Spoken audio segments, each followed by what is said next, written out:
President Obama plans to announce Friday that he will ask Congress to create an energy security trust to fund research into alternatives to gasoline, according to senior White House officials.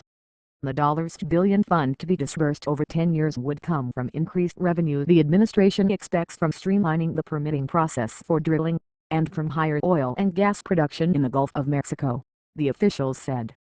A role of the trust, which will be in the president's budget proposal, would be to support cutting-edge research into fuels that would eventually replace gasoline, a prospect that the officials conceded was years away.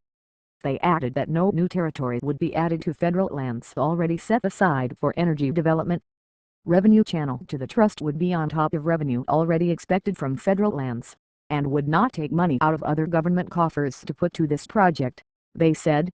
The announcement, which Obama will make during a visit to the Argonne National Laboratory near Chicago, builds on an idea he floated during his State of the Union speech to boost energy self-sufficiency as domestic production increases and demand falls.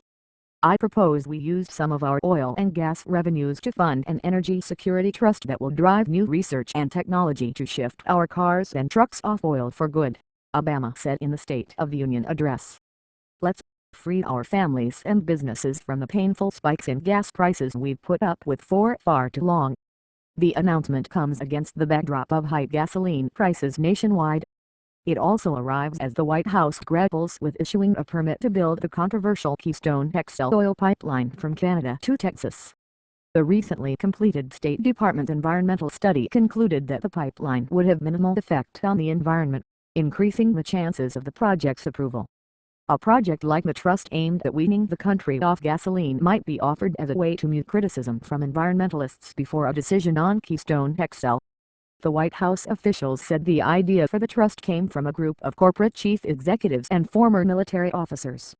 In a telephone news conference, the White House officials indicated that the trust would fund research at government laboratories, universities and private companies, similar to the Energy Department's Advanced Research Projects Agency, Energy.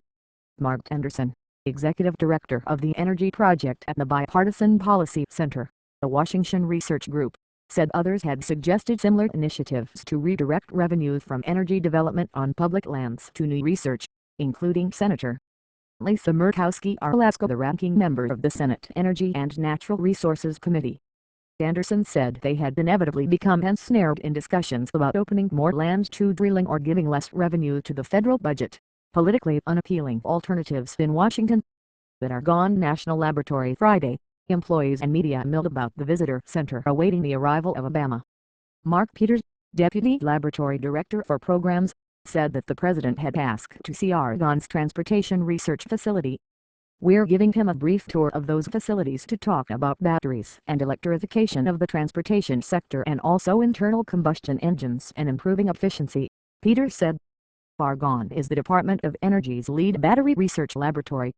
For decades, the lab has worked to develop technology to power plug-in electric cars, such as the Chevy Volt. In November, the U.S. Department of Energy chose Argonne to lead a $120 million joint collaboration to develop lighter, cheaper batteries for everything from smartphones to electric vehicles that store more power and charge faster.